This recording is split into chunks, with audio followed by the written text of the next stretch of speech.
Muragwa Moise niko nitwa. Yaba umunsi umwe Imana yaduhumuye amaso ngo tubashe kubona uburinzi bwayo n'intambara turwanirira mu buryo bw'ibanga, ubuzima bwacu bwobaye bw'amashimwe no kuyirata no kuvuga ineza yayo. Kuko uyu mwuka duhumeka ni uw'agaciro cyane. Hari abo tungana, hari abo bari mu kigero cyacu batakiriho. Twebwe niki twaba twaratanze kugira ngo tugeze aya masaha tugiye duhumeka. Nta kindi Imana dusaba no kuyiramya, tukavuga ineza yayo kuko ibikwiriye, kandi niyo devoir yahaye umwana w'umuntu.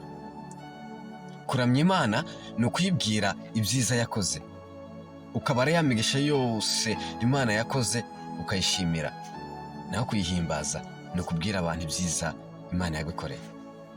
Twige gushima, twige kuvuga ineza y'Imana. Buri munsi uko ubyutse uzibuka kuvuga ngo Mana ushima ukunda mukijeho amahoro, kuko hari benshi bifuza kubyuka bameze neza ariko bidakunda. Amashimwe ni ay'ingenzi.